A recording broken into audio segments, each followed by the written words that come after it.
ஓம் அமிர்தீஸ்வரி நமக. ஓம் நம சிவாய. நம்ம அம்மாவுடைய இல்லறத்தாருக்கு இன்னொரு அப்படிங்கிற புத்தகத்தை பார்த்துக்கிட்டு வரோம். அதோட தொடர்ச்சியாக அம்மா இன்னைக்கு ஜபம் எப்படி செய்யறது அப்படின்னு சொல்லிட்டு சொல்லித்தராங்க. போன பதிவில் அம்மா லலிதா சகஸ்ரநாமாவளி எப்படியெல்லாம் அந்த அர்ச்சனை எப்படி செய்யணும்னு சொல்லிட்டு A to Z எல்லாத்தையும் சொல்லி கொடுத்தாங்க. இதில் ஜபம் எப்படி செய்யணும்னு சொல்லித்தராங்க. அதில் ஃபர்ஸ்ட் பாயிண்ட் பாருங்கள். குழந்தைகளே, கலியுகத்தில் அந்த கரண சுத்தியும், அந்த கரண சுத்தி அப்படின்னா மனம், புத்தி, அகங்காரம், அதுக்கான சுத்தி. ஓகேங்களா? மன ஒருமைப்பாடும் கிடைக்க மிக எளிதான வழி மந்திர ஜபமாகும். எப்போதும் மந்திரம் ஜபிக்கலாம். அதற்கு கால வரையறை இல்லை. சுத்தம் அசுத்தம் இவற்றை பொருட்படுத்த வேண்டாம். எந்த வேலை செய்யும் பொழுதும் ஜபிக்கலாம். ஸோ அம்மா என்ன சொல்கிறாங்கன்னா, இந்த கலியுகத்தில் கண்டிப்பாக அம்மா தான் ஏற்கனவே சொல்லியிருக்காங்களே, கலியுகத்தில் எதிரி எங்கேயும் கிடையாது, நமக்கு உள்ளேயே தான் இருக்காங்க அப்படின்னு சொல்லியிருக்காங்க. ஸோ நம்மளுடைய மனசு சுத்தமாகிறதுக்கு, புத்தி சுத்தமாகிறதுக்கு, அந்த அகங்காரம் இல்லாமல் அதுவும் சுத்தமாகிறதுக்கு பார்த்திங்கன்னா ஜபம் ரொம்ப ரொம்ப முக்கியமான, ரொம்ப எளிமையான வழி அப்படின்னு சொல்கிறாங்க. ஸோ தொடர்ந்து ஜபம் பண்ணும்போது மனம் ஒருமைப்பாடு கிடைக்கும் அப்படின்னு சொல்கிறாங்க. அடுத்தது பார்த்திங்கன்னா, எந்த கால வரையறையுமே இல்லைம்மா. இவ்வளோ நேரம் தான். இப்போது நார்மலாக நம்ம என்ன பண்ணுவோம், சேன் பண்ணோம், ஒரு நாளைக்கு ஒரு 1 hour பண்ணோம், இல்லை ஒரு 1/2 hour பண்ணோம் அப்படிங்கிற மாதிரி டைமிங் தானே வச்சுருப்போம். அப்படியெல்லாம் எதுவுமே கிடையாது. எப்போ வேணாலும் பண்ணலாம், எப்படி வேணாலும் பண்ணலாம் அப்படின்றாங்க அம்மா. சுத்தம்லாம் பார்க்க வேண்டாம். எந்த நேரத்தில் வேணாலும் எப்போ வேணாலும் பண்ணலாம். எல்லா வேலை செய்யும் போதும் பண்ணிக்கிட்டே இருக்கலாம் அப்படின்றாங்க. ஸோ இப்போ ஒரு வேலை செய்கிறோம் அப்படின்னா கடவுளோட தாட்டில் இருந்தால் ஓகே. ஒரு பாட்டு கேட்குறோம், கடவுளை நினச்சி கேட்குறோம், இல்லை கடவுள் கூட பேசிக்கிட்டே செய்கிறோம், இந்த மாதிரி இருந்தால் ஓகே. பட் மற்றபடி நமக்கு பார்த்தீங்கன்னா வெளி உலக தாட்ஸ், இவங்க இப்படி சொன்னாலே அவங்க அப்படி சொன்னாலே இந்த மாதிரி எல்லாம் வருதுன்னா அந்த டைமில் நம்ம வேஸ்ட் பண்ண வேண்டாம் இல்லையா? ஸோ அந்த டைமில் நம்ம பாட்டுன்னு ஜபம் பண்ண ஆரம்பிச்சிடலாம். ஸோ மந்த்ரா சொல்ல ஆரம்பிச்சிட்டோம்னா நமக்கு மைண்டும் அங்கே போகாது, மனசு ஒருமைப்படி கிடைச்ச மாதிரி ஆகும், நம்ம ஜபிச்ச மாதிரியும் ஆகும் இல்லையா? ஸோ கடவுளுடைய நினைவில் இருந்த மாதிரி ஆகும். ஸோ அதனால் அம்மா எந்த நேரத்தில் வேணாலும் சுத்தம் கிடையாது, எப்போ வேணாலும் ஜபிக்கலாம், எந்த வேலை செய்யும் போது ஜபிக்கலாம்னு சொல்லியிருக்காங்க. அடுத்தது பாருங்க. தினமும் ஒரு குறிப்பிட்ட எண்ணிக்கை ஜபிப்பேன் என்று உறுதியாக இருப்பது ஜபம் செய்யும் பழக்கத்தை ஏற்படுத்த உதவும். ஜபம் செய்வதற்காக எப்போதும் ஒரு ஜபமாலையை கையில் வைத்திருக்கவும்.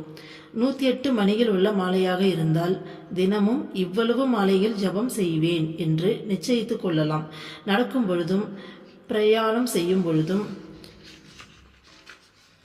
வேலை செய்யும் பொழுதும் மனதில் மந்திரம் ஜபிக்க மறக்கக்கூடாது. பாருங்க, அப்போ ஒரு நாளைக்கு அட்லீஸ்ட் இத்தனை டைம் ஆச்சு நான் ஜெபிப்பேன். இப்போ ஒரு எக்ஸாம்பிள், இன்னைக்கு கண்டிப்பாக ஒரு நாளைக்கு ஒரு 3000 டைம்ஸ் ஆச்சு நான் ஜெபிப்பேன் அப்படின்ற மாதிரி ஏதோ ஒரு கவுண்ட் நாம் எடுத்துக்கலாம். ஓகேங்களா? ஸோ அந்த மாதிரி நம்ம ஒரு உறுதியாக இருந்தோம்னா டெய்லி கண்டிப்பாக இவ்வளோவாச்சும் நான் பண்ணுவேன் அப்படிங்கிற அந்த உறுதி இருந்தால் நமக்கு இந்த ஜபம் செய்து ஒரு பழக்கமாகவே மாறிடும். அந்த பழக்கத்தை ஏற்படுத்துறது இது உதவும் அப்படின்னு சொல்லிட்டு அம்மா சொல்கிறாங்க. அடுத்தது பார்த்தீங்கன்னா, எப்பயுமே ஜபமாலையை கையில் வச்சுருக்கணும்னு சொல்கிறாங்க அம்மா. 108 மணி இருக்க மாலையில் அப்படின்னா டெய்லி இத்தனை மாலை நான் செய்ய போகிறேன், ஜபம் செய்ய போகிறேன் அப்படின்னு சொல்லிட்டு நம்ம ஒரு உறுதி எடுத்துக்கணுமாம்மா. ஓகேங்களா?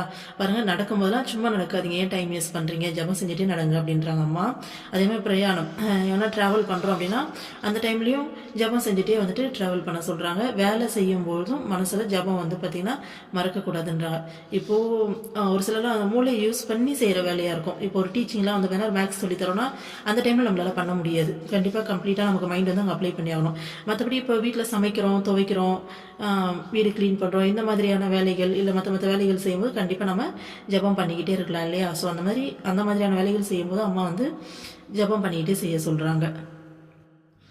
ஒரு குருவிடமிருந்து மந்திர தீட்சை பெறும் வரை ஓம் நம சிவாய, ஓம் நமோ பகவதே வாசுதேவாய, ஓம் நமோ நாராயணாய, ஹரே ராம ராம ராம ஹரே ஹரே, ஹரே கிருஷ்ண கிருஷ்ண கிருஷ்ண ஹரே ஹரே, ஹரி ஓம். ஓம் பராசக்தியே நமக, ஓம் ஓம் சிவசக்தியைக்கிய ரூபிணியை நமக ஆகிய மந்திரங்களுள் உங்களுக்கு விருப்பமான ஒரு மந்திரத்தை ஜபிக்கலாம். இயேசு, அல்லாஹ் மற்றும் புத்தர் ஆகியோரின் மந்திரங்களை ஜபிக்க விரும்புவோர் அவற்றை ஜபிக்கலாம். ஸோ அம்மா என்ன சொல்கிறாங்க, குருக்கிட்ட தீட்சை மந்திரம் வாங்கிட்டா நமக்கு தீட்சை மந்திரம் இருக்குது, எப்பயுமே அதை ஜபிக்கலாம். சப்போஸ் இல்லைன்றப்ப உங்களுடைய இஷ்ட தெய்வத்துடைய மந்திரம் ஏதாச்சும் ஒரு மந்திரத்தை எடுத்து ஜபிக்கலாம் அப்படின்னு சொல்கிறாங்க அம்மா. ஓகேங்களா? அதுக்கு எக்ஸாம்பிள் தான் இத்தனை மந்திரம் சொல்லியிருக்காங்க. அடுத்தது பாருங்கள். மந்திர ஜபம் ஒரு நிமிடம் கூட நிற்கக்கூடாது. எந்த வேலை செய்வதாக இருந்தாலும் மந்திர ஜபம் தொடர்ந்து நடைபெற வேண்டும். மனதிற்குள் ஜபம் செய்யலாம் என்று எண்ணினால் அது பெரும்பாலும் நடப்பதில்லை. எனவே மீன் சுவாசிக்க இடைவிடாத உதடுகளை அசைத்து கொண்டிருப்பது போல ஆரம்பத்தில் உதட்டை அசைத்தே மந்திரம் ஜபிக்க வேண்டும். எப்போதும் ஜபிப்பதால் வேலை செய்யும் போது தேவையற்ற பேச்சுகளை பேசுவது குறையும். மனம் எப்போதும் அமைதியாக இருக்கும். இன்று நாம் காணும் பல நோய்களுக்கு காரணமாக இருப்பது மனதின் அமைதியின்மையாகும். மந்திர ஜபம் உடலுக்கும் உள்ளத்திற்கும் ஆரோக்கியத்தை தரும். பாருங்க, அம்மா என்ன சொல்கிறாங்க, ஒரு நிமிஷம் கூட ஜபம் வந்து நிற்கக்கூடாதாம்மா. கண்டினியூஸாக மைண்டில் அந்த ஜபம் வந்து ஓடிக்கிட்டே இருக்கணுமாம்மா. அடுத்தது எந்த வேலை செஞ்சாலும் சரி ஜபம் வந்து மைண்டில் ஓடிட்டே இருக்கட்டும் அப்படின்றாங்க அம்மா. நம்ம மனசுக்குள்ளேயே ஜபிக்கலாம்னு நினச்சா கண்டிப்பாக நம்மளே நிறைய டைம் எக்ஸ்பீரியன்ஸ் ஆயிருப்போம். ஜபிக்கலாம்னு நினைப்போம், மைண்ட் அப்படியே எங்கேயாச்சும் இழுத்துட்டே போயிடும் இல்லையா. ஸோ அப்போ வந்து நம்ம மறந்து போயிடுவோம். அதனால் மீன் வந்துட்டு வாய் இப்படி அசைக்க இல்லையா, தண்ணி உள்ளே இழுத்து அந்த செவிப்படி வழியாக வெளியில் விடும். அந்த மீன் வாய் அசைக்கிற மாதிரி நம்ம வாய் அசைச்சு சொன்னோன்னா நம்ம மறக்க மாட்டோமா. ஸோ ஸ்டார்டிங்கில் வாய் அசைச்சு ஜபிங்க அப்படின்றாங்க. அதுக்கப்புறமா மைண்டில் வந்துட்டு ஆட்டோமேட்டிக்காக ஓட ஆரம்பித்த பிறகு அது போட்டோம் அப்படின்றாங்க அம்மா. அதே மாதிரி எப்பயுமே நம்ம ஜெபிச்சுக்கிட்டே இருக்கிறதால தேவையில்லாமல் பேச மாட்டோம். ஆமாம், நம்ம மைண்ட் வந்து பார்த்திங்கன்னா கண்டிப்பாக அந்த பேச்சு வந்து குறைஞ்சிரும் இல்லையா. ஸோ அதே மாதிரி மனசு எப்பயுமே அமைதியாக இருக்குன்றாங்க. நம்ம எல்லாருமே ஸ்பிரிச்சுவலில் வந்து ஏதோ ஒரு விஷயத்தை தேடிட்டோம்னா கண்டிப்பாக அந்த மன அமைதி தான் இல்லையா. ஏன்னா அந்த மன அமைதியில் தான் கடவுளோட அந்த இணக்கம் கிடைக்கும். ஸோ அந்த மன அமைதி அம்மா இதில் கிடைக்கும் அப்படின்றாங்க. அதே மாதிரி பல நோய்க்கு காரணம் வந்து பார்த்திங்கன்னா மனசோட அமைதி இல்லாத தன்மை தான் அப்படின்றாங்க அம்மா. அதனால் மந்திரம் ஜபிக்கிறது ஸ்பிரிச்சுவலாக முன்னேற்றத்துக்கு மட்டும் கிடையாது, நம்ம உடம்புக்குமே நல்லது, நம்மளுடைய மனசுக்கும் நல்லது அப்படின்னு சொல்லிட்டு அம்மா வந்துட்டு சொல்கிறாங்க. அடுத்தது பாருங்கள், மந்திரம் ஜபித்தபடி செய்ய முடியாத வேலையாக இருப்பின் அவ்வேலையை துவங்கும் முன் இறைவா இந்த வேலையை உனக்கு பிடித்தமான முறையில் செய்து முடிக்க அருள்வாய் என்று பிரார்த்தனை செய்ய வேண்டும். வேலை முடிந்த பிறகு நமக்கு தெரிந்தோ தெரியாமலோ ஏதாவது பிழை நேர்ந்திருப்பின் அதற்காக இறைவனிடம் மன்னிப்பு கேட்டுக்கொள்ள வேண்டும். பாருங்க, ஸோ மந்திரம் ஜபிச்ச மாதிரி நம்ம சொன்னோம் இல்லையா, அது டீச்சிங் ஜாப் அந்த மாதிரிலாம். அதே மாதிரி இந்த ஐடி ஜாப்லாம் கூட வந்து பார்த்திங்கன்னா கம்ப்ளீட்டாக நம்ம மைண்ட் அப்ளை பண்ணுற மாதிரி இருக்கும். ஸோ அந்த மாதிரியான வேலைகள் செய்யும்போது பாருங்கள் அம்மா, நம்ம என்ன பிரார்த்தனை பண்ணுவோம், கடவுளே இந்த வேலையை நல்லபடியாக முடிக்கணும் அப்படின்னு தானே நம்ம பிரார்த்தனை பண்ணுவோம். அம்மா எப்படி பிரார்த்தனை பண்ண சொல்கிறாங்க பாருங்கள், இறைவா இந்த வேலையை உனக்கு பிடித்தமான முறையில் செய்து முடிக்க அருள்வாய். உனக்கு பிடிச்ச மாதிரி செய்யணும் இந்த வேலையை, எப்படி சொல்லித்தராங்க பாருங்க அம்மா அப்படின்னு சொல்லி பிரார்த்தனை பண்ணணுமா. அடுத்து வேலை முடிஞ்ச பிறகு ஏதாச்சும் தெரிஞ்சோ தெரியாமையோ தப்பு செஞ்சுருந்தோம் அப்படின்னா இறைவன்கிட்ட மன்னிப்பு கேட்கணுமா. ஓகேங்களா. அடுத்தது பயணம் செய்யும்போது வழியில் பணம் காணாமல் போனால் நாம் எவ்வளவு தீவிரமாக அதை கண்டுபிடிக்க முயலுவோமோ அதுபோல் சிறிது நேரம் மந்திரம் ஜபிக்காமல் இருந்தால் கூட கடவுளே இவ்வளவு நேரம் வீணாகி விட்டதே என்ற ஏக்கம் மனதில் ஏற்பட வேண்டும். அது போன்ற ஏக்கம் ஏற்பட்டால் நாம் உறங்கும் நேரத்தை கூட வீணாக்க மாட்டோம். பழகிவிட்டால் உறங்கும் பொழுதும் மனதின் ஒரு பகுதி ஜபித்து கொண்டிருக்கும். அம்மா பாருங்க, ஒரு டிராவல் பண்ணும்போது வழியில் பணம் காணாமல் போச்சுன்னா நம்ம எப்படி துடிப்போம், ஐயோ காணாமல் போச்சு, அம்மா எங்கே போச்சு தெரியல, தேடி கொடுங்கம்மா ப்ளீஸ்மா, எவ்வளோலாம் நம்ம அதுக்காக வந்து பதற்றப்படுவோம், எந்த அளவுக்கு நம்ம ஃபீல் பண்ணுவோம். அந்த மாதிரி இந்த ஸ்பிரிச்சுவல் அப்படிங்கிற ட்ராவலில் ஓகேங்களா, டைம் தான் நம்மளுடைய அந்த பணம் மாதிரி அப்படி ஓகேங்களா. ஸோ கொஞ்ச நேரம் நம்ம அந்த ஜெபிக்காமல் இருந்துட்டோம் அப்படின்னா கூட அந்த கொஞ்ச நேரத்தை வீணாக்கிட்டாலும் அந்தளவுக்கு நம்ம வந்துட்டு பார்த்திங்கன்னா கடவுள்கிட்ட ஐயோ இவ்வளோ நேரம் வீணாக போச்சே கடவுளே அப்படின்னு சொல்லிட்டு மனசளவு அப்படியே ஏங்கணுமாமா, அந்த ஏக்கம் வரணுமாமா. ஸோ அந்தளவுக்கு அந்த ஏக்கம் வந்துருச்சு அப்படின்னா தூங்குகிற நேரத்தோடு நம்ம வீணாக்க மாட்டோமா.